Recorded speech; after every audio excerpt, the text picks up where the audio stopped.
We usually assume corporate ladders work, like gravity, but in reverse.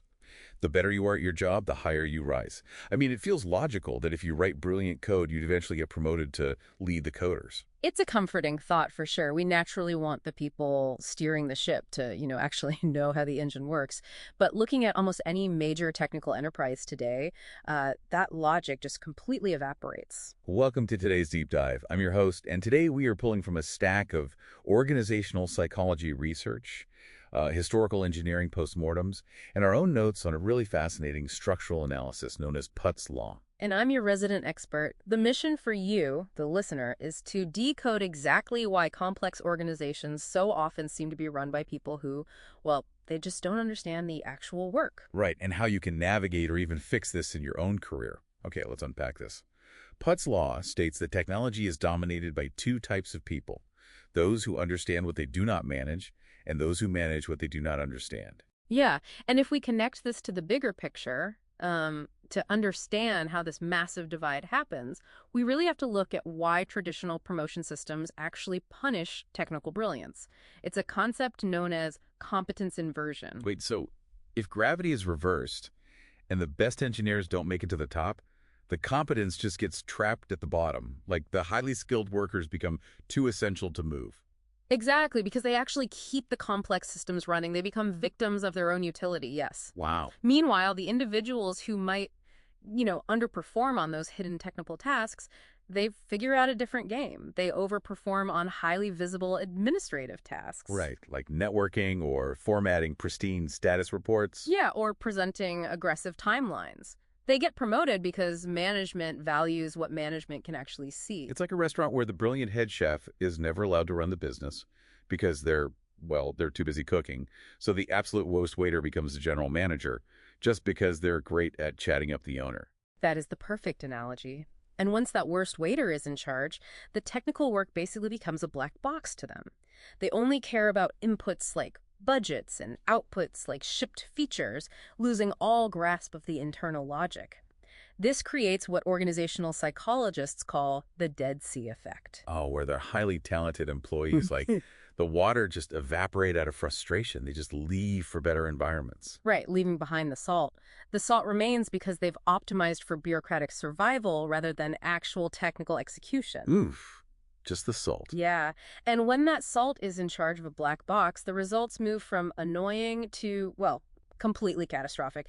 Take the Boeing 737 MX tragedy. Right. Management pushed to hide the MCS system, which is the automated flight control software from the flight manuals, just to save money on pilot training. They ignored the internal warnings from their own engineers. Because they literally lacked the technical vocabulary to understand those warnings. It's the same mechanism that caused the Space Shuttle Challenger disaster. The engineers explicitly recommended against launching in freezing temperatures because they understood the O-ring data. Right, but management, facing political and schedule pressures, famously told those engineers to take off their engineering hats and put on their management hats. Which is just chilling. But wait, if I'm looking at massive failures like a grounded fleet or an exploded space shuttle, I'd assume those events finally filter out the bad leaders? Surely, massive public failures get incompetent managers fired. Well, what's fascinating here is Archibald Putt's law of failure.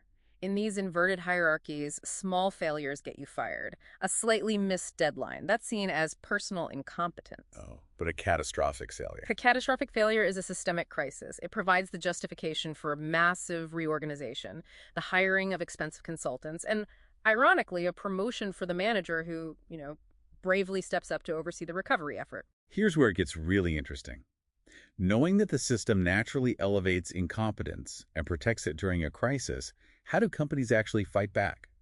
Institutionally, the most effective defense is a dual-track career ladder.